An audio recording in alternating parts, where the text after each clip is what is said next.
This whole situation, feeling like a level up, Manhwa made him wonder about the analysis time. According to the NPC, Ule was almost certainly cheating. It also decided to try different tactics to find a bug in him. This made Ule realize the city's guardian wasn't prioritizing his life during the scan. So, he decided to summon his one and only overlord for backup. But to his surprise, zilch, nothing happened.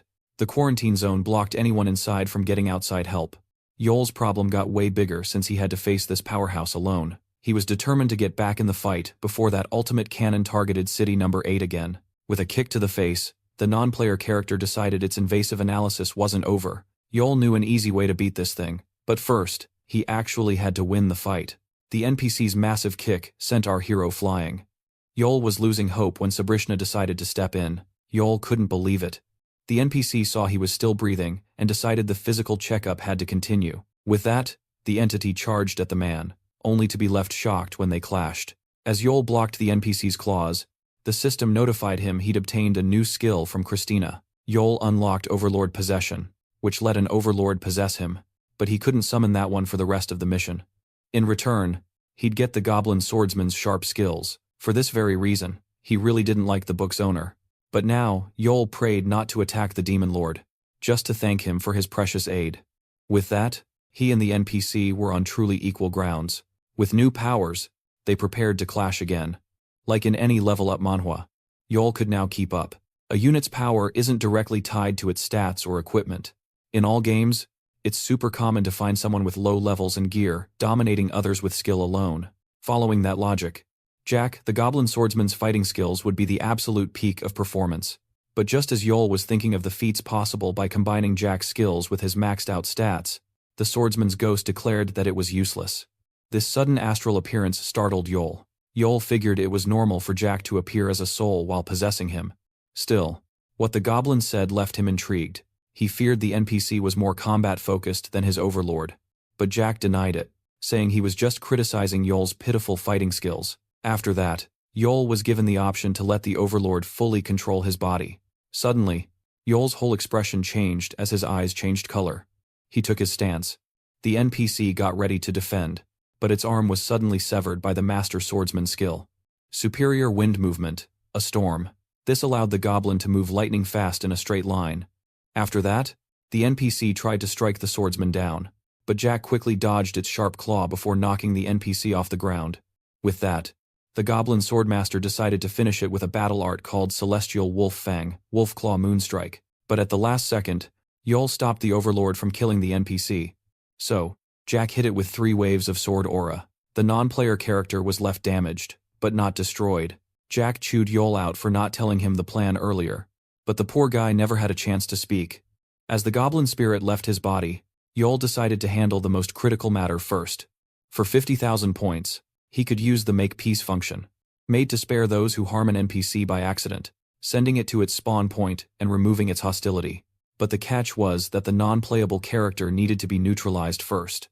This had the book's owner wondering if he passed the first part of the invasive analysis, but the crushing silence made him anxious, until a mysterious voice suddenly announced he'd passed the physical checkup. With that, the system began its final analysis, making Hool wonder if more challenges were ahead, and if the voice came from thin air. Meanwhile, the lieutenant was looking over the books Roll had offered him. With that, he decided to check the intel. Wong summoned his shield, saying he and Minu would go first. A classic level-up manhwa move. While the men gave cover, the soldiers were in absolute awe of the item the Golden Deity gave their lieutenant. Some items were always present, while others, like Guang's shield, could be summoned. Its owner was thrilled with its functionality, since the heroic shield of Heldon, the Inquisitor, which could perform miracles, would be a huge pain when trying to get into a car. Minu and the lieutenant then charged forward. The shield of Heldon created a divine energy barrier right in front of them, its power proportional to Wong's friendship with his party, protecting them from the bullets. With that, they charged the first step to entering the cannon tower. To get in, one must first use the mini tower's side door. There, the lieutenant found a goblin commanding the tower, who was then quickly shot in the head. By taking control of the desk after offing the green monster, the attacker gets a low-level ID card, and after gathering 100 of those cards, you could obtain a high-level ID card.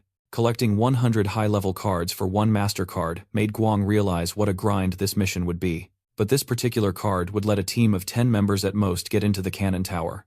With that, the goal was to make as many master cards as possible to infiltrate the tower with their troops. The annoyed serpent was powerless at the main door when someone suddenly came to greet the villain. Zhao decided to sell him her intel. The level 17 ordinary civilian, Solju Wu, recognized her as number 2 from the last mission. The teenager wanted to skip negotiations and go straight to threats. Yet the girl seemed unfazed. Zhao stated that this bargain would determine how they'd treat each other from now on. She then reminded him how she got second place in the treasure hunt, finding the hot intel to win it all by herself as proof of her talent. Solji Wu proposed they hear her out, since Zhao had approached the serpent despite him being a dangerous villain.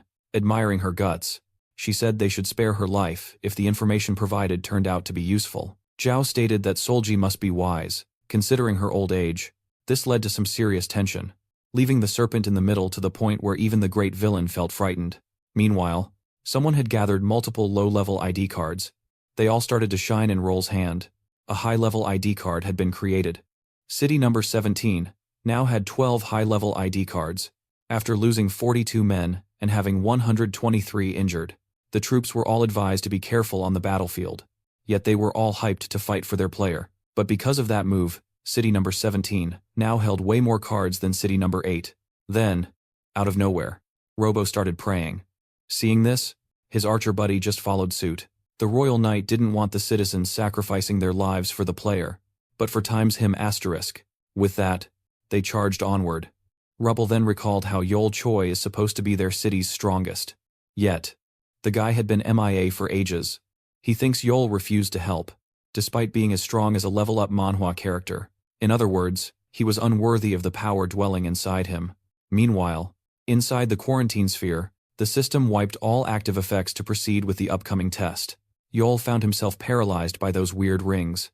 And so, the inspection began, and Yol Choy started to totally panic. The system began carefully analyzing the man's memory to determine if he was a defect who'd met an unusual entity. And so, the game dove deep into Yul's tormented memories of the Greed Lord's victims. This made the man cry. So the system, finding nothing, decided to dig even deeper. And so began the probe into Ule's past life. The astonished young man suddenly found himself sitting at his desk.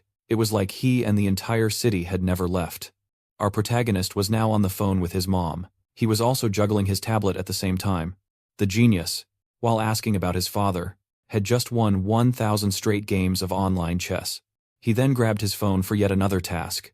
Yol had just won $150 before telling his mother he was fine. He then asked about a mysterious person. His mother's words seemed to worry him. Eggy was sure this person would be fine, since he was always the smarter of the two. With that, Yul decided to head to his part-time job. Suddenly, Yol's memory started to glitch out. Furious, he strictly forbade the system from digging into his past life on Earth. And with that, the system halted the analysis to prevent material damage from the rebelling unit. In the end, the system deduced Ule never had an odd encounter and labeled him a regular unit, not some protagonist from a level-up manhwa. And just like that, he was sent back into the game. Yo was now back on the cannon tower map. This whole ordeal with the system left the man completely exhausted. His wounds were finally starting to heal, but Yol never expected the system could just disable his recovery, which usually only drops by half during combat. Yo was in the same spot as when the Demon Lord punished him. In the end, his mighty power was just what the game let him have, and so Ule decided he'd surpass the power granted to the game's pawns. Like in some level-up manhwa, the ultimate cannon hit City 17, but the Black Steel Knight's shield protected it from all physical and some magic damage, just for one time. And just like that, City number 17 came out totally unharmed by the ultimate cannon, keeping the vast majority of its health. Yo was determined to one day rival or even surpass the players. When some hunters passing by saw the overpowered unit on the ground, they just assumed he was slacking off. And so, a citizen proposed they head back before falling prey to his curse. Yet, one silent hunter disagreed. Kim suddenly raised his sword and went toward Yul. And just like that, the man tried to stab the book's wielder in the throat, leaving his comrades terrified. Yet Yula, who was completely uninjured, wanted to know why he tried to kill him. But Kim shot the accusation back, calling Yul a fraud. The man had put his absolute trust in Yul's book and even defied death for him. But in the end, Kim had nothing, not even the necessary 10 points to save his daughter. He declared this as he raised his sword. The blade shattered as he claimed that his late daughter was just a 7-year-old child. But the unharmed Yol decided to remind the man what happens when someone crosses him. The terrified teammates pleaded with the man, but in an instant, he used the Overlord's power to immobilize the men with pressure point paralysis. And so, Yol declared that Kim should come for his head once he maxes out his stats. With that, he decided to turn them into victims of the Greed Lord, leaving the father's eyes filled with raw bloodlust before reminding them that he will also curse other innocent citizens. And just like that, the new victims of the Greed Lord were isolated inside a truck. Kim apologized to his teammates for what happened, but the men understood his grief, reminding him he should level up and get better gear, like in some level-up manhwa. Just as Yol said, at his current level, Kim would never be able to get justice for his dead child. And with that, the level 9, Ajun Kim, swore to become more powerful to eliminate Yol Choy with his own hands. He began to picture the moment of revenge. Meanwhile, Yol was watching the new victims from a distance. The goblin swordmaster was confused why he punished them instead of retreating. But Yol confirmed that Kim would have been overcome by rage if he'd left, leaving his teammates in danger. The wielder of the book also had another reason. Suddenly, a massive robot erupted from the ground.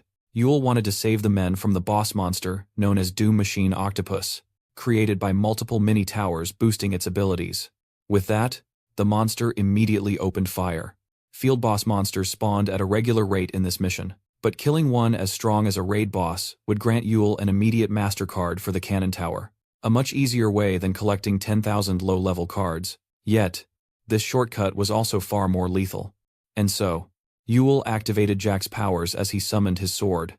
And just like that, the protagonist charged forward. His target was the giant robotic octopus. The wielder of the book slashed the creature with ease, using the battle art known as the Celestial Wolf Fang technique, Descent of the Black Wolf. And just like that, the level 5 threat fell to Yol's blade. But Jack scolded him for executing so many unnecessary moves that lacked focus, making him waste his energy. The swordsman then stated that Yula should keep a focused mind to avoid foolish mistakes while seeking power. The wielder of the book then thanked his overlord for the wisdom. Yet, he didn't want to use his master card just yet, because once inside the tower, the only ways out were victory or death. And so, Ule chose to handle other messes first. Jack was floored. Not expecting Yol to just waltz into City 17's castle, the king called the kid arrogant for crashing his city and demanding to see their player. Yol marched all this way just to threaten the king. The book wielder knew all about City 17's betrayal, but the king played dumb. So Yol told him to cut the crap, since he knew about the citizen's condition. Every citizen in City 17 was armed to the teeth. Plus, Yol knew his city was crawling with their spies. The king planned to backstab his allies right at the finish line. And with that, the old-timer hopped off his throne, saying he could swap subjects, but it was pointless against the book's power. So, Ule laid it out simple. Cooperate, or the king gets a one-way ticket to the afterlife. His Highness claimed Ule's power made him cocky, that he'd never faced a real player. And so, the card duel kicked in. A one-on-one cage match where levels are equalized. A classic level-up, manhwa trope. And just like that, the level 99 mayor, Armelos von Lexus, boasted his player's plans would stay secret once he shut his opponent up for good. The king, rocking an epic greatsword named after a lightning god, charged right at the young man, screaming that the book was his problem. And bam, powerful lightning bolts lit up the arena. According to Armelos von Lexus, without that high level, his opponent was basically a total noob. The old guy was sure he'd win on an even playing field. He was then shocked as Ule dodged his attacks and suddenly clocked him from behind. And just like that, the city mayor went flying. But unlike him, his overlord didn't need a high level. With that, it looked like a frickin' dragon just ran the old man through. Yol declared Armelos von Lexus's defeat was a warning to his people, while Jack couldn't help but respect the old guy's power. And boom, Ule and the beaten king were zapped back to the palace, sending the guards into a full-blown panic. The terrified soldiers drew their swords, but the book wielder was like, chill, let's just work together on this mission. The king's shocking defeat even made city number 17's player tremble in his boots. Suddenly, all the soldiers got antsy. Their weird behavior piqued Ule's interest. Every guard was suddenly oozing bloodlust. The once shaky soldiers now charged without a second thought. This switch-up even confused the lieutenant on duty. Even he was scratching his head. watching all of City 17's units hightail it back to their city. The city was now juiced up by Frenzied City, which buffs all the players' units but makes them hostile to any outsiders. And then, a sudden explosion rocked the castle. Yol figured Frenzied City was the trump card they planned to use to betray City number 8 down the line. Gupper's power activated once again. Unsurprised, Ul immediately dodged the incoming lightning bolts. He never thought City number 17 would play that card so fast. Upon landing, the guy was floored. A welcome party was waiting. Turns out, those citizens weren't the players' real units. Just a bunch of obedient little meat puppets. So, the Green Ham used his cards to buff his citizens' stats and sick them all on Yul at once.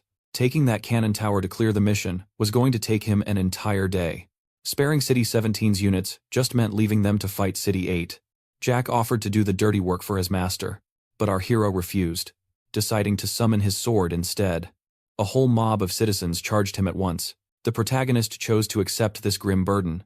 After that, a huge magical explosion just ripped through the city, and just like that, the frenzied units were slashed to pieces. There was no coming back from this carnage. Yul glanced up at the sky. The player for City 17 started panicking when the system couldn't identify his attacker. With that, multiple explosions erupted across the city. Then, Yul was suddenly attacked by bolts of lightning, but he blocked them with ease. Seeing that, the father and son duo charged right at him.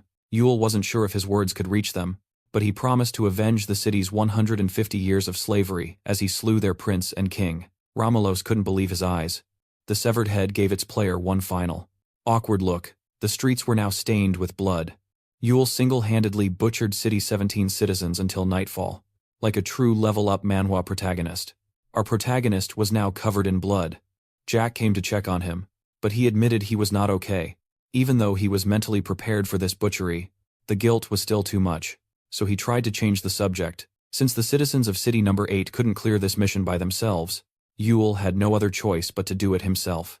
Suddenly, he got a system notification. Player 17 was out of units, and if they couldn't be resurrected, that player was doomed to be degraded into a City Eater, a max-level raid boss.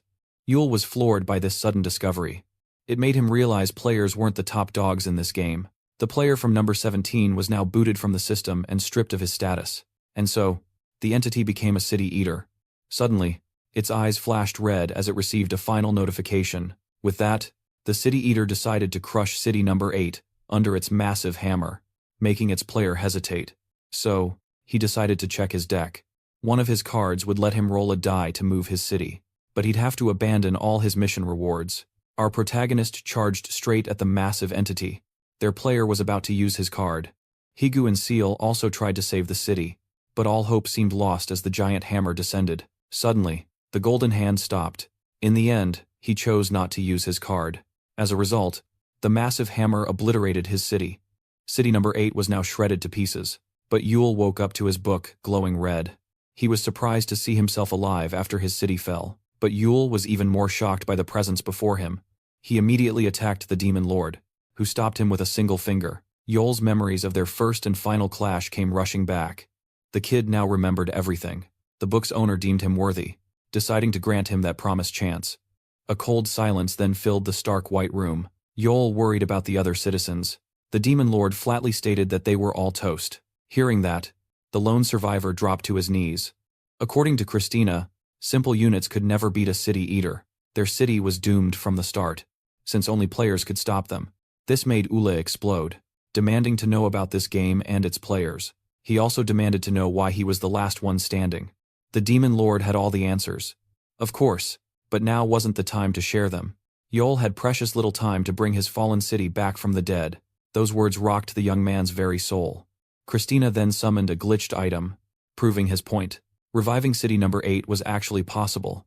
This piqued the young man's interest. Yol stopped questioning the book's owner. He had lost everything, after all. And so, glitching fragments started to envelop his sword.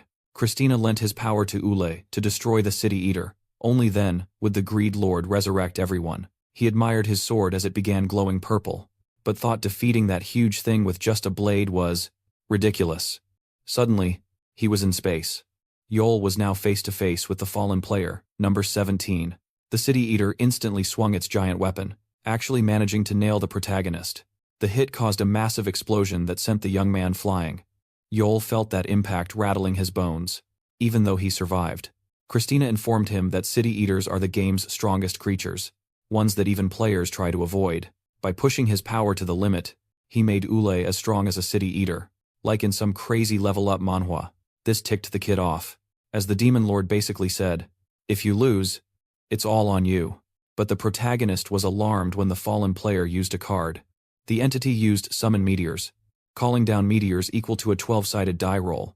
But Yol managed to parry and dodge every single rock that came flying his way. The book's owner explained that Yol was now a player's equal. His gear and skills now matched the power of player cards.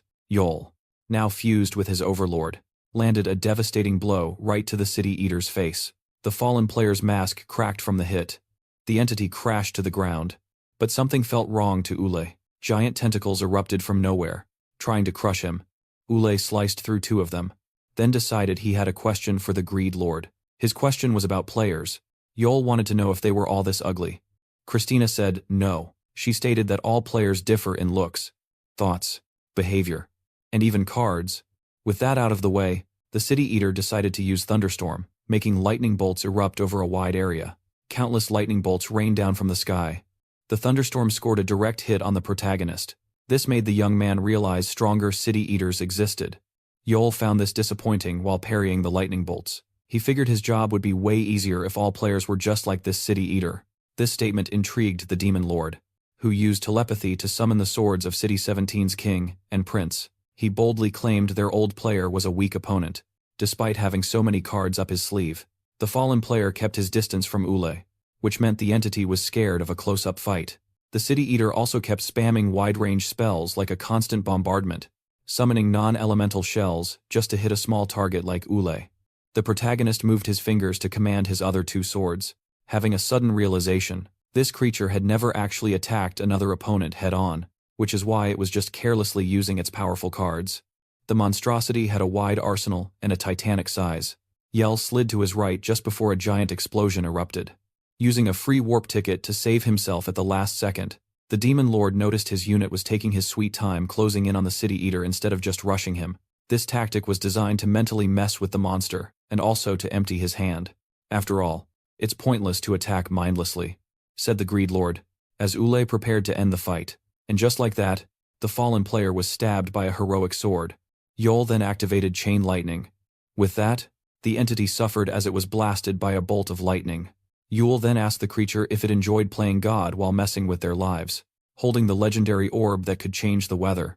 Our protagonist, in a classic level-up Manhwa move, decided to use Yuper's unique skill, Overcharge, which absorbs any nearby lightning. However, it would also damage the user when overcharged. The creature began to tremble in fear. Yel wasn't even holding the heroic sword, since he was controlling it remotely with his mind. This allowed him to try a new form of attack, and so a massive bolt of lightning was launched by the protagonist, inflicting immense damage to the vile abomination that was quadrupled by Overcharge and the Guppeter electric shock combo. On top of that, the special skill, Rage of the Thunder God, allowed the heroic blade to unleash all its power at once. With that, the fight came to an end, and the player found himself with his very guts exposed. Yel was surprised to see the monster was still kicking. He wanted to turn him into a lab rat, but the protagonist had to terminate it to bring his fallen city back. With that, he stabbed the City Eater, and the creature began to crack. But Ule never expected the monster's mass to start accumulating around his sword. The owner of the book told the young man to step back a bit, since he still had work for him. With that, the City Eater's flesh began to morph. A confused Ule found himself standing before a perfectly spherical egg, when it suddenly began to hatch. A man with horns came out. Ule wondered if this was his plan all along. The man began to breathe again after eons. The Greed Lord, Christina, confirmed that he smelled as vile as ever, but Eula was more interested in him fulfilling his end of the contract. And so, the Demon Lord activated his red magic, so Ule braced himself for combat. But to his surprise, the remains of his fallen city began to move. All the pieces were coming together, and just like that, City number 8 was completely restored. The amazed young man couldn't believe his eyes, but the streets were a total ghost town.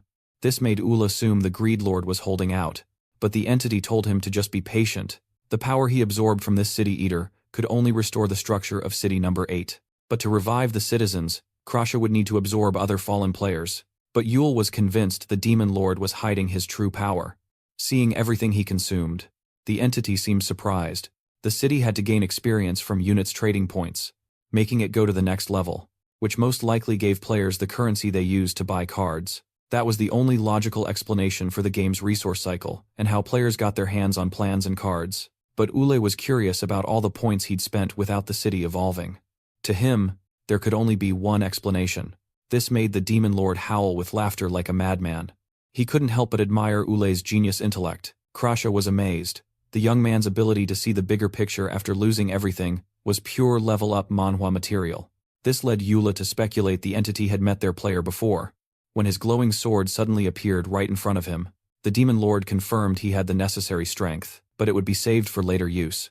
But he asked Yul to trust him, assuring the young man he would fulfill his promise while releasing a massive blow of wind. This freaked out the protagonist, who suddenly found himself above his newly restored city. The Demon Lord then asked him to observe, as he pointed out the real appearance of the game.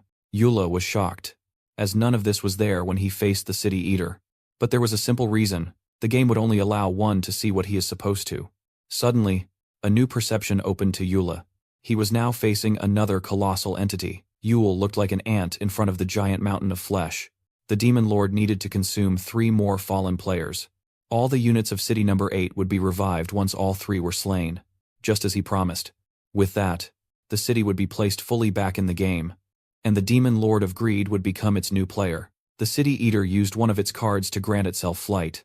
With that, it was able to close the distance to the human in a flash. Yul was amazed by this speed.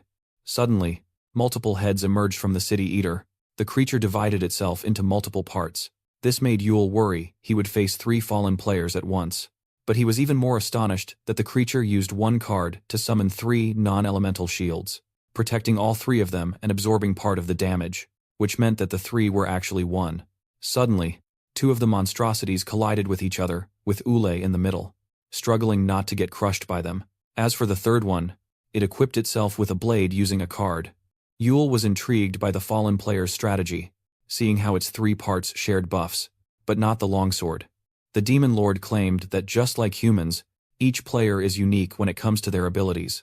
Before asking Ule not to let him down, since the City Eaters had already lost the game, he also warned that oblivion awaited the young man should he fail to slay them. But our hero, fighting for his life, wasn't hearing it, and ordered the Greed Lord to bring back the citizens.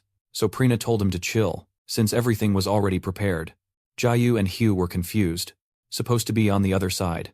When the Demon Lord spoke as a strange pressure crushed everyone, the entity introduced itself as Christina, the Resurrector. No one could stand as he claimed to be their new player in charge. The serpent figured he must be a final boss-type player, but as the greedy teen declared he'd kill him to gain ultimate power, he suddenly froze. It was unclear if he stopped himself or was frozen, as it felt like time itself had stopped. The new player announced they were to listen in silence. He declared the citizens now stood between thriving and their demise. So, they could enter the White Gate to resume living, or walk through the Black Gate for a peaceful trip to the other side. The humans had to choose their fate once the doors opened. This made them think Christina was asking them to off themselves, that the idea wasn't totally awful if it meant the end of this hellish game. But one person raised a hand to ask something. The Demon Lord agreed to answer. This person was the Dragon Warrior.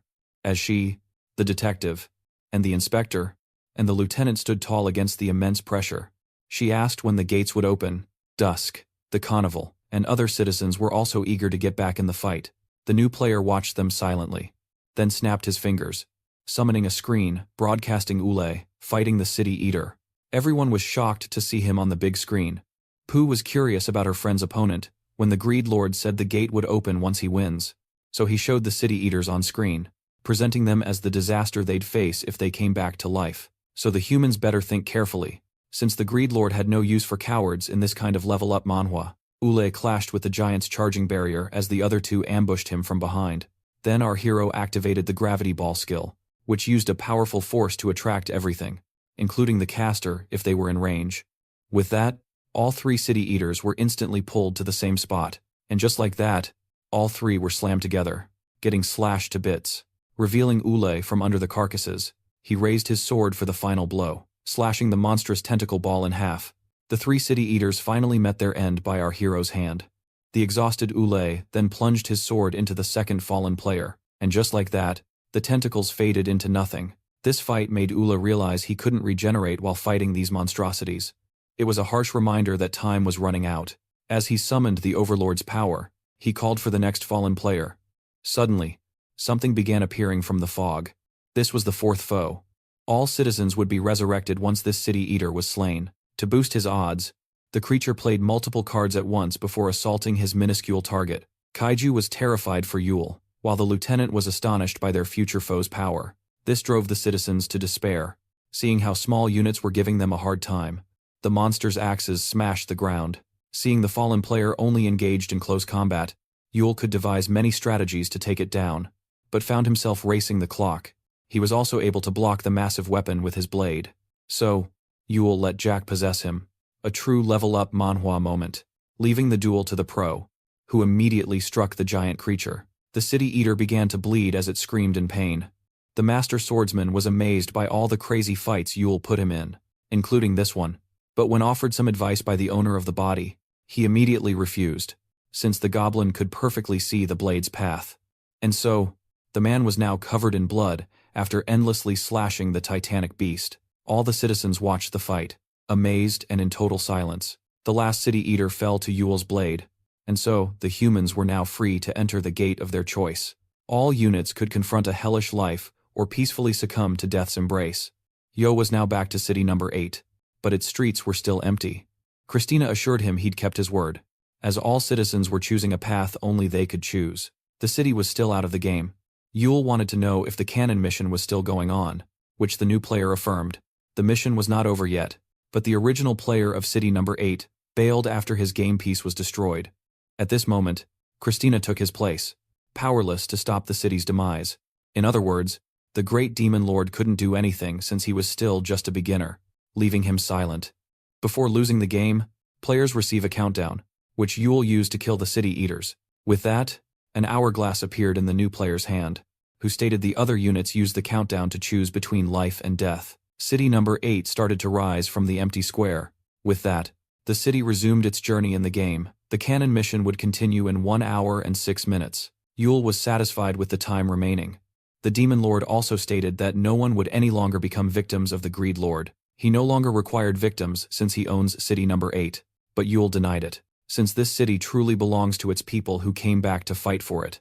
All units were back in the game. Even the angry serpent and his minions were brought back to life. Yo and the raiders were warped back to the canon map. The odd one was happy with the outcome when suddenly a huge explosion erupted. The Angel of Flames had destroyed too many towers. As something drew close to her, suddenly the earth beneath her began to quake. The difficulty 5 boss, known as the Doom Machine Earthworm made from many towers, appeared. With that, Hiju ordered to warn the others not to draw its attention as the earthworm chased her through the map, and finally, the giant target was right in position.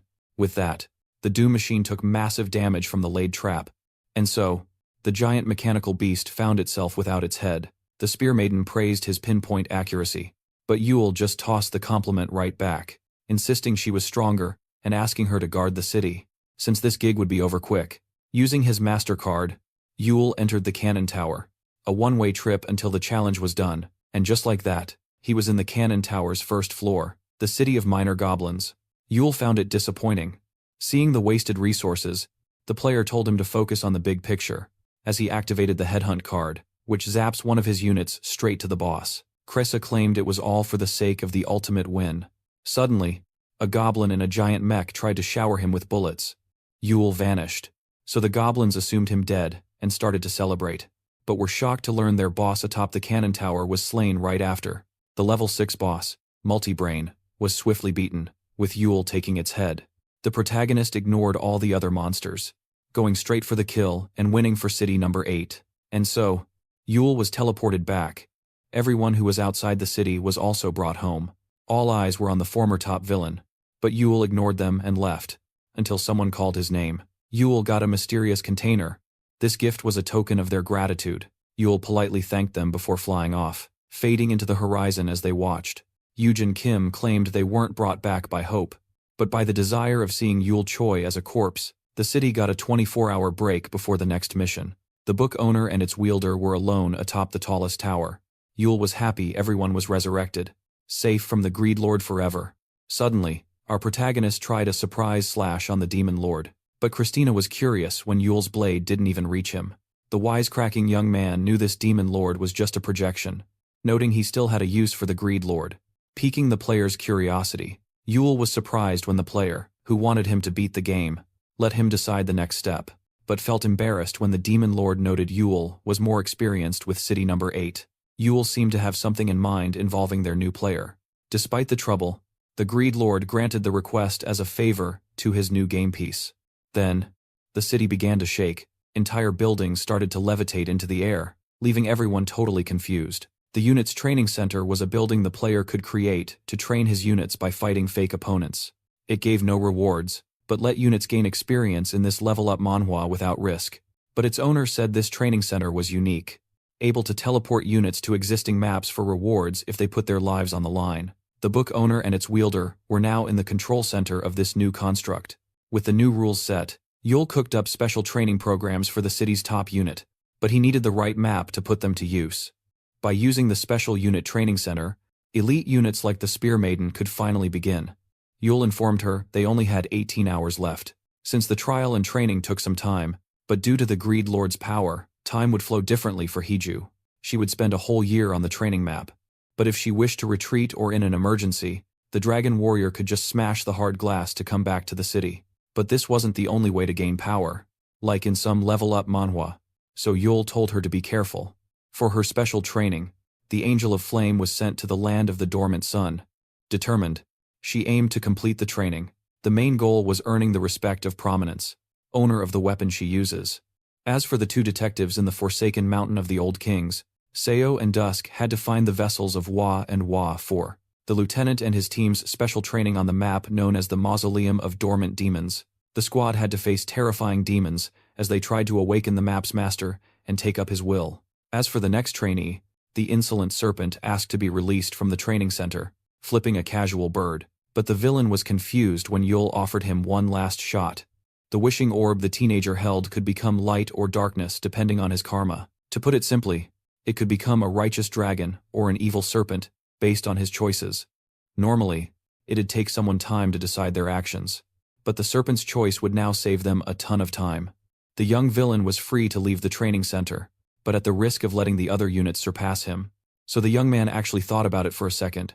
The serpent was indifferent to the other's training, but he loathed Yul's assumptions, and so, he chose the path of darkness for his wishing orb. With that, his training began. The young man could not believe his eyes. He was now in the horrific map known as Venom of the Wishing Serpent, with the only goal of staying alive. With that, the main units all began their training, and Yul made virtual spaces for the citizens to sharpen their skills. The guildmaster of the raiders wanted to repeat the ogre mission, but his members were less than thrilled about it, seeing how they got their butts handed to them. Meanwhile, in room 306, Kim wanted to simulate a fight against Yol Choy. So, the system asked if he wanted to lower the target's insane level. But the vengeful man wanted to face his prey as is, and so his impossible training began. As Yol Choy monitored the key unit's adventures, he decided to address crucial subjects with the Greed Lord. Yul first wanted to know what the Greed Lord was, since he wasn't a demon lord or a player. Yet Christina found the question pointless, since getting City Number 8 back to Earth was the main problem. With that, he assured the young man that he only speaks the truth. Yul wasn't surprised the entity dodged the question, but he had a theory about it. This definitely piqued the Greed Lord's curiosity. The kid was eager to get the dirt on the city's original player. Was ditching them a move to stop becoming a city eater? Apparently not, as the old player still had some units. Yo's mind was blown. The old player from City Number 8 was running another game piece. That explains why he phoned it in and just ghosted their city so easily. The Golden Hand used City Number 8 to farm resources for his main piece, but the Greed Lord's victims didn't leave much. So, the old player ditched City Number 8 without a second thought. Yo's hunch was right, but not everyone gets multiple pieces. The Golden Hand over game piece number 43 was a special case. The units were totally wiped out, with just a few left standing. 3 cities ganged up to take down one, and they failed miserably. Then, someone approached the injured man. The panicked soldiers were absolutely terrified of the nearby individual. The old samurai used his Thousand Blossoms art, a flurry of strikes, but with just one sword swing, The old samurai got a blade to the heart, ending him. He died confused how the knight read his moves. Seeing this, the cowboy readied his legendary rifle. Pioneering spirit. A beast against non-human targets, he activated his battle art, spaghetti western. This let him fire away with no wasted bullets and almost zero reload time. But the cursed sword deflected the bullet, and the cowboy was taken out by his own redirected shot. Then, the masked knight tried to jump him from behind, but the blue-eyed knight just walked off, his sword left in the warrior's throat, leaving the man bewildered. He wasn't sure if the knight had figured out his plan or if he just walked into a trap. The masked swordsman was terrified and clueless. This army had been eerily silent for a solid week. And with that, the masked man cashed in his chips. This was city number 99, the White City of Silence. Its top unit was Yol Choy, the maxed-out, invincible mayor. And the rest period was ending. The player rolled the dice, landing on a dungeon rush square. The goal: slay the boss inside. When the countdown hit 0, the dungeon gates would swing open, unleashing a monster wave. Dungeon Rush is a team mission, so another city on a similar square gets pulled in. Just like in a times level up Manhwa asterisk, Yel said this was their city's first summon. So, city number 8 and 32 began a 5-day joint mission. Yol decided it was time to use his ultimate item. By mixing the writ of Christina with the status window, the young man made all dungeon data public. He labeled their difficulty from A to D, then went to city number 32 to propose they team up. The Greed Lord claimed his units could solo the mission. But Yul didn't see citizens as just game pieces. His goal was to return as many as possible to Earth, so he was determined to help them. So, the Greed Lord recalled his interaction with city number 17. But if one disaster could stop Yul, he never would have gotten this far. The amused player wanted to see how long the kid would hold on to his idea. After that, with game piece number 32, the wielder of the book was in for a surprise. Despite offering mission data, the other guy refused to cooperate. The drunken level 97 mayor, Carlson Bounder, had lost all hope for his city. City number 32, having already lost all of its best units, was low on gear and resources, and down to its last 1,000 citizens. Utterly defeated, the mayor told the kid to just focus on his own city. Seeing the man's pathetic state, Yul knew trying to reach him was pointless and decided on a different tactic. Carlson Bounder was convinced that city number 8 would eventually suffer the same fate as his own city, after reaching the White City of Silence and its terrifying mayor. Meanwhile, in a top difficulty dungeon, a fragment of the abyss, the level 5 boss named Sealed Fenrir, the giant wolf that hated the gods, was now facing the Angel of Flames. The Spear Maiden had new skills after training with her Fang's owner for a full year. Suddenly, draconic wings of fire erupted from her back. In the past, Hai could only borrow the dragon's power. Fenrir sensed immense danger rising from this one girl. Now, the Spear Maiden could even adopt the dragon's traits. At that, the giant wolf began a spell, making ice spikes rise in the dungeon, but a small light could be seen from behind the thick ice. The poor monster didn't have time to react, and with that, the great wolf was devoured by Prominence's fire, which meant the level A dungeon was conquered. With most credits going to Fenrir's slayer, Christiana was pleased by his unit's surprising new strength, admitting he was smart to leave their training to the protagonist. The Greed Lord's curiosity was piqued. Seeing the young man lost in thought, Yul was worried he wouldn't be able to convince the other game pieces. Yet player number 8 was just satisfied they weren't becoming an obstacle. The kid was sure City 32 wouldn't survive without his help, so Christiana told him to ask his master what he wants, which annoyed the young man. Yul wanted to straight up conquer their city. This idea absolutely delighted the greedy player number 8. Elsewhere, someone was exiting a dungeon. The dungeon crumbled behind the Angel of Flames, who was curious about the next one when something caught her eye. A giant entity faced a mysterious flying individual. The player used a card to summon magic missiles that would never miss their target, but Yol Choy easily sliced his way right through them. According to the Greed Lord, a player only leaves their astral form to become a city eater after losing, or when challenged to a one-on-one battle. Player number 32 accepted the PvP match. Normally, both sides had to consent to the battle, but Christiana had a unique level-up Manhwa ability to force the other party to accept. And so, player 32 began bleeding from a critical hit. Yul channeled all his power into his palm, ramming his blade even deeper into the entity's flesh. And just like that, player number 32 was totally crushed by the young man, the Greed Lord, who'd usually dismantle for resources.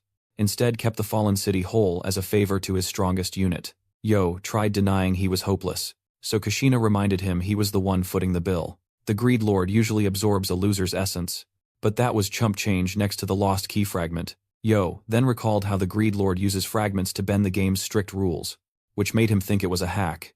The victor then told his unit to handle all the new dungeons from city number 32. The Spear Maiden was shocked when the system spammed her with dungeon appearance notices. The colonel reported that the number of present dungeons had officially doubled, yet Yo was at ease, since his citizens were more than qualified to clear those dungeons, and with him as a guide, their missions would be a cakewalk. The Greed Lord asked if that included all his haters. He indirectly denied that. Of course. The future for this game piece looked brilliant. Meanwhile, someone used an observing eye card for intel, but the crafty Greed Lord used his own power, smacking down the golden hand, spying on his city. It was the old player number 8, owner of the White City of Silence, who had a plan. The guy wanted to dox Christina to every other player, and so, the city landed on the Catch a Burglar Square. This time, a goblin got socked in the face, but the green monster just smirked, since the detective had to catch multiple goblins.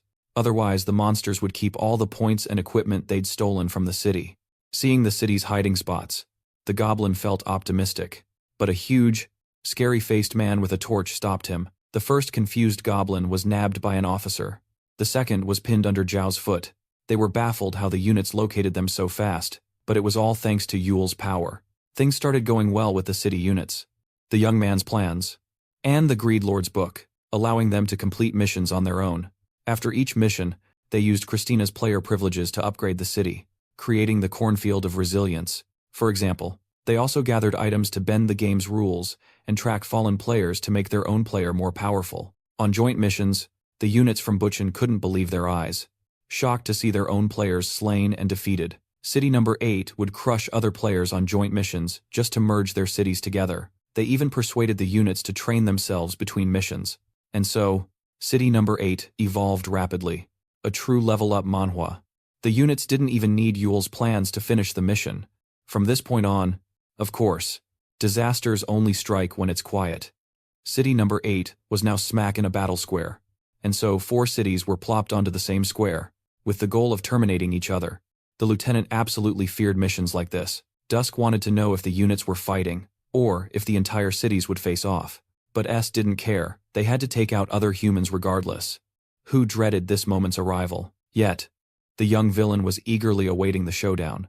After all, this kind of mission was totally his jam. Still, Ule stayed cool and said nothing. Christina pointed out that Ule, despite his power, couldn't handle 3 players at once and suggested picking one off at a time. So Ule figured he was just supposed to sit back and watch the carnage unfold. The Greed Lord found it ironic that the kid reminded him this was all before they'd made a deal. So Ule decided to handle the enemy units first.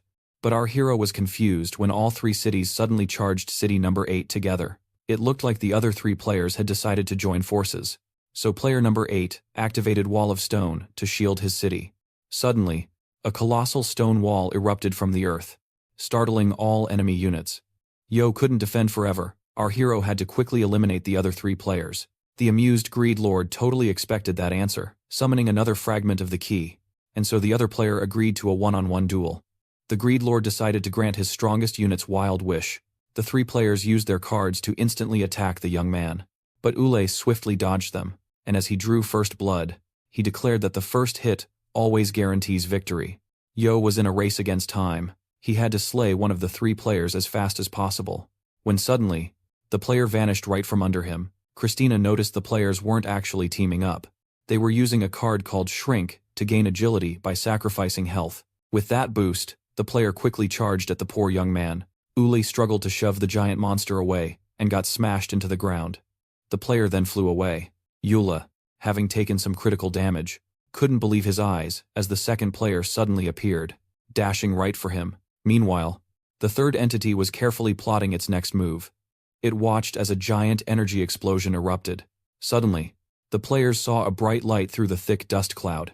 It was the first player getting sliced and diced. Ule's rescuer was shocked.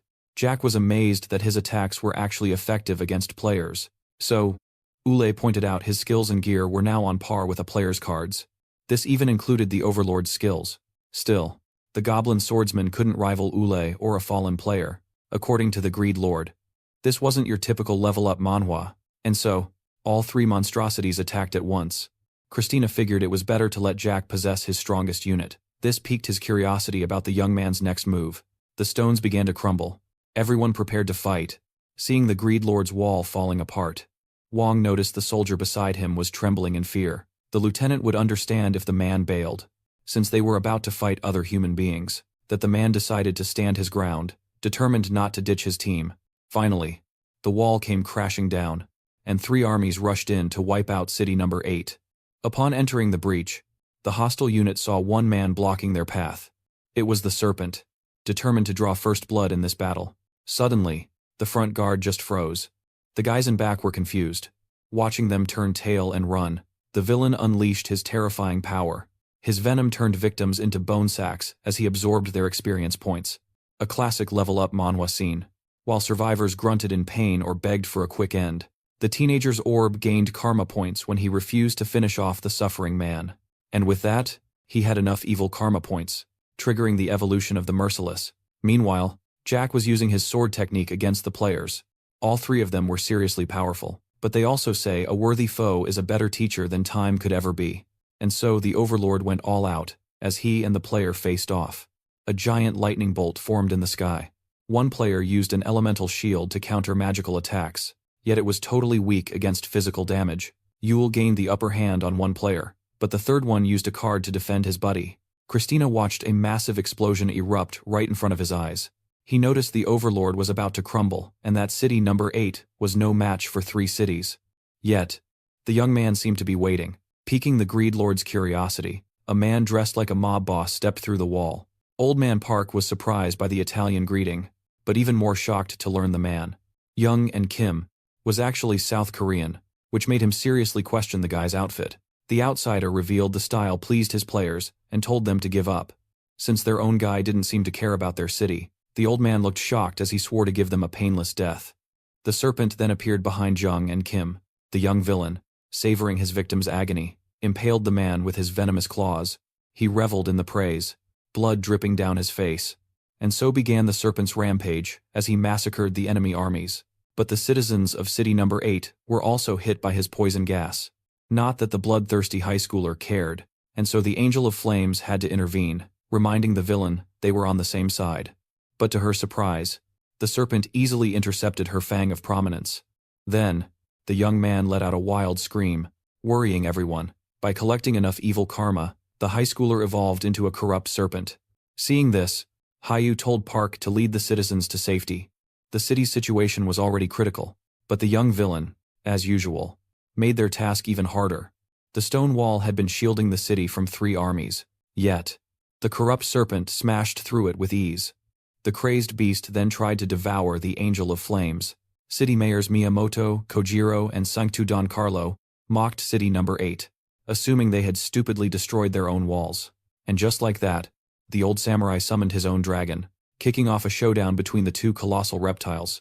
Miyono Kojiro was bragging that his beast would win, but right as the words left his mouth, the head of his now headless lizard plopped right in front of him, leaving him and Sancho Don Cario totally stunned. It was Ule, swooping in at the last second to decapitate the green reptile. Our hero patiently waited for the young villain to power up. He then told Hio to go back and defend the city, but she was worried about his injuries. All of a sudden, the beast tried a sneak attack from behind, but was promptly smacked down by Ule's powerful blow. So, our protagonist, with this bizarre look on his face, decided to finally handle the young villain properly. Kasha then urged him to hurry it up if he had a plan, since their decoy wouldn't fool the players for long. And just as the red player blasted one of the clones, the Greed Lord unleashed 3 javelins to hit his 3 opponents, but the strongest unit was ignoring its player. Meanwhile, the 2 enemy mayors were just staring in disbelief. Yul just kept wailing on the corrupt serpent with massive punches, beating the ever-loving stuffing out of him, and our hero admitted he was super relieved the villain turned into a snake instead of a good dragon. This whole display terrified the invaders, while Ule explained the wishing orb makes its user a corrupt serpent or dragon. Based on their deeds, he was worried the young baddie might have a change of heart and become a dragon, but luckily for him, the serpent was a total menace in both the game and the real world. So the beast's fear-o-meter hit the absolute max, allowing Yul to make him his second overlord. And just like that, the high schooler Sun Wong Kang became his worst enemy's new pet. After getting sucked into the book, all the invaders were just dumbfounded. As a crazed look spread across his face, our hero turned to them and asked, "So, you guys still want to fight?" leaving them all shaking in their boots. Meanwhile, Jack was totally gassed from fighting the broken blade. The Overlord even remarked that his master was late. Suddenly, the red player got bombarded with damage, but Ule apologized for the trouble. Recruiting the new evil Overlord took longer than expected, since after reaching a certain level in games, players start creating custom setups for their skills. Yet some heroes, as seen in any level-up manhwa, choose unique builds. Then, out of nowhere, the serpent bit its master on the neck. This crazy tactic grants huge power, but at the risk of your own life, and just like that, our guy got infected with the second Overlord's venom. Going all in on that high risk, high return style, Yul was then possessed by his new pet and instantly popped the passive skill, Avatar of Self-Destruction. This poisoned our hero, meaning he'd take damage over time but get a huge stat boost in return, letting him absolutely shred the other player. Seeing it fall made Christina's day. Then, poof, the old man vanished from the battlefield. The Greed Lord had himself a brand new game piece. The serpent's passive absolutely wrecked the man's health, but his stats skyrocketed the worse the effect got. For Ule, this was the biggest bet he'd ever made. The young man then slammed the second player right in the back, which made the thing shriek in agony. Yol's powerful blade pierced the monster's exoskeleton. Then he used new powers to forge a spike from a unique poison. But just then, the young man got completely blindsided by the third player's barrier. The Goblin Swordmaster looked shocked, seeing the serpent's poison completely freeze the player. Not only did it immobilize the creature, but it also weakened it immensely. Yol told Jack to look up. The first Overlord now held another blade, and just like that, the Master Swordsman got a heroic class sword. The poison would soon fade from the red player, and the same for Jack, who was stunned to see a shard in his shoulder. The poison goblin felt his power surging as his stats doubled. The red player was about to regain control of his body, but Jack used his new blade to slay it right there. That was a close call for the first Overlord, but suddenly the goblin coughed up blood. Some unknown poison mixture made the green warrior black out. Meanwhile, Ula squared off against the third player. This was the final opponent. The hideous beast used multiple shields to power a barrier that kept repairing itself, meaning Ule had to destroy them all at once. The serpent's passive ability stopped Ula from casting his spells, as it dished out huge damage and raised his vulnerability for a major stat boost. But Ula needed even more power. The Greed Lord watched the battle from afar. Christina realized that despite his safe plans, the young man didn't hesitate to put his own neck on the line. This made the player wonder if it was remorse or just his nature. He wanted him to use his mind to its absolute fullest, which is why he was bummed to see the guy limiting his own potential. Ule was now hit with many negative effects, but each setback made him stronger. Like in some wild level-up manhwa, the last player charged head-on, and the impact was immense. Uli lost a ton of stats from all the debuffs, but that was a small price to pay to get the Avatar of Self-Destruction. The panicked monster tried to make a run for it, but our hero advised him to stay put. Ule was on the edge, and he cut through the barrier, slicing the creature in half. And just like that, the book wielder slayed his final foe. With that, the citizens of the defeated city were teleported out. The Greed Lord now held the fate of City Number 28, City 77, and City 90 in his grasp. And so, 3 players were defeated, freeing Yol from the second Overlord's power. Jack ran over to check on him, so the young man claimed he'd feel better soon. He then decided to give his first Overlord a gift, as an apology for making him risk his life. Jack happily accepted the heroic class sword. He also saw the new Overlord's spirit, which, despite his bad character, his master said would be needed. Yet the young man had another reason for getting the second Overlord. Since a corrupt serpent, a failed dragon couldn't keep the wishing orb. Basically, the epic item was getting a new owner. And that man just happened to be the vengeful Kim. The Greed Lord seemed confused, and Dusk had the very same look on his face. Zhao also thought it was odd. To Ule's surprise, the mission was still active. Suddenly, player number 8 got a notification. As a new game piece entered the action, it happened to be the White City of Silence, and Yol Choy could not believe his eyes. The Greed Lord didn't expect this reunion so soon. Christina was now facing the old player number 8, the one he hates and worships, who reached the end of the game with him. The new player, number 8, was eager for Ule to defeat his old enemy. The young man couldn't help but notice the Greed Lord's heavy breathing. Yol decided to end this as quickly as possible. But to the book owner and wielder's surprise, the player versus player option was deactivated. This was due to the card known as Sanctuary's effect, which prohibited a one-on-one battle between players, followed by Absolute Seal, which temporarily neutralized the Greed Lord. The card chain and its speed were amazing. Turns out, the 3 defeated players were a classic level-up Manhwa ruse to make City Number 8 unveil its tactics. And so, Ule and Jack's hands were now completely tied. They had to risk their lives in combat. Player 99 was now face-to-face with the restrained player number 8. Krasha pointed out that the Golden Hand was always a careful player, which is why he used cards to ensure his old city was gone. Still, he didn't expect to be found so soon. Since his preparations were still in progress, the Greed Lord's eyes filled with hatred, as he might have to desert City Number 8 himself. Meanwhile, Jack and Ule were rushing to handle the city mayor as fast as possible. The hack could only be used by players and their fallen counterparts, but it didn't matter, since Yol considered himself strong enough to face City 99 without it, and so he requested a list of the city's units from the writ of Krisha. Yel decided to check on the mightiest enemy unit first, but the protagonist couldn't believe his own 2 eyes. Meanwhile, down on the ground, the lieutenant and his platoon moved in silence when they were suddenly ambushed by arrows that Guang barely parried with his shield. The lieutenant was amazed to see the enemy predicting all of their plans. In the very heart of City Number 8, at that same moment, a tornado formed, revealing the epic one-handed sword called Homosu, the sword of Hana and the blade of a divinity who founded a nation upon arriving on Earth. Its power could block the abilities of the smaller deities, which shocked the detective when suddenly Dusk snatched the weapon from its wielder's hand. But to his surprise, the enemy's hand was empty. The one-handed sword was now held by another unit. As he was being restrained by the enemy, Dusk realized that they could share their equipment. Siyu worried. Witnessing his partner get slammed into the ground, Dusk realized the enemy's attacks were decisive and precise. The detective pieced it together. Their enemy shared a single mind. But now he and his partner were back-to-back, surrounded by units of the White City of Silence. Seeing the enemy attack, his partner infuriated Su. Dick wanted to book it since they were outnumbered, but Su said that'd be tough. Just as the enemies raised their swords, Seo and Dix were bracing for a long fight, when suddenly a barrier of green poison shielded them.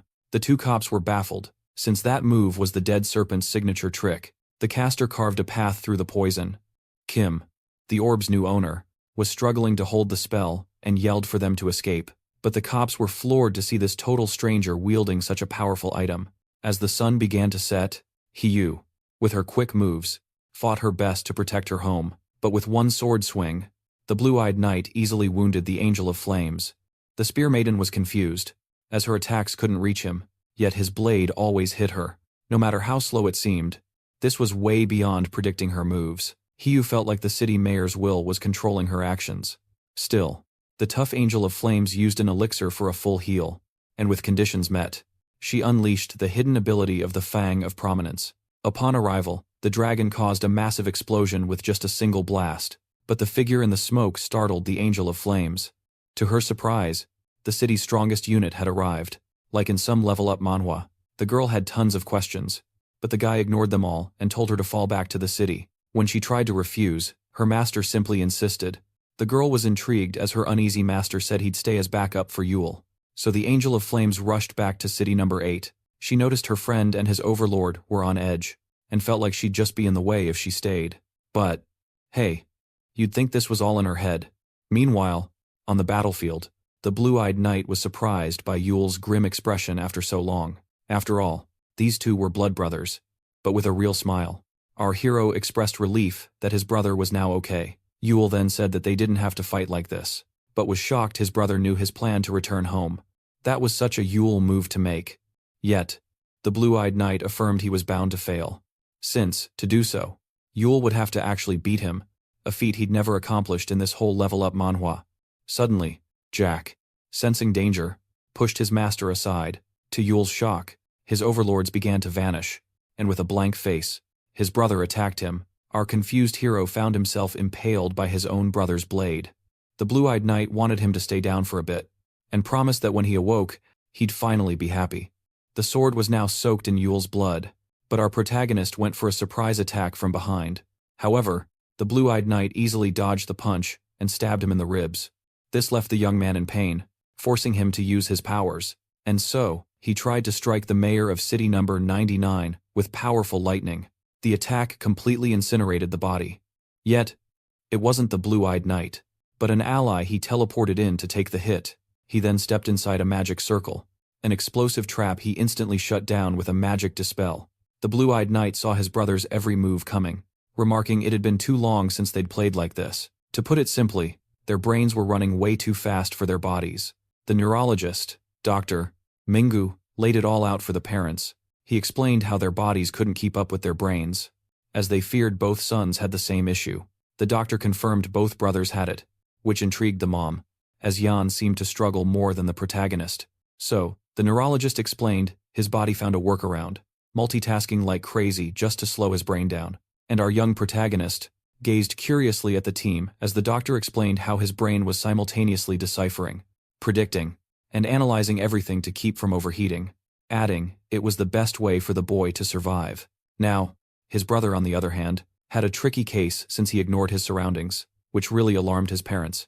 The doctor explained their son needed a distraction to handle his own insane brain power. They both got the same idea, knowing Yan loved games like some level-up manhwa. Now, back to the present's ultimate game. The Greed Lord was all tied up before the Golden Hand. Krika finally got why his opponent ditched a talent like our hero. He already had his brother, a similar unit who was way better than Yol Choy. Just then, our hero told the Greed Lord to start their escape, but the Horned One just laughed, claiming he was totally powerless right now. This ticked our hero off, since Christina could easily use cheats. Figuring the Greed Lord was about to bail on him, the entity responded with a long, thoughtful silence. This set Yol Choy off, as the Greed Lord admitted he had considered sacrificing him, but decided to save him in the end. Christina insisted he was truly powerless, adding Yol Choy might have won if not for the Dimensional Disruption card canceling all summons. But our hero shot back that, unfortunately for him, as he made clones and charged his brother with decoys, only to be instantly spotted by Yin, who immediately sent the real one flying. Sneering that summons or not, Yan would still crush him, and so, Yol Choy charged the clones again. Cassian then asked our hero what his plan was. The struggling book wielder explained, humans have a saying for times like these. And right on cue, the chains holding Christina were about to break. The second, the seal vanished. The player tried using his cards but was instantly blocked by the Golden Hand, which used its own assets to stop his escape. Krika then cracked a devilish grin, because he wasn't trying to escape at all. But Yan, using the Armageddon card to wreck both cities, just watched the meteors rain down.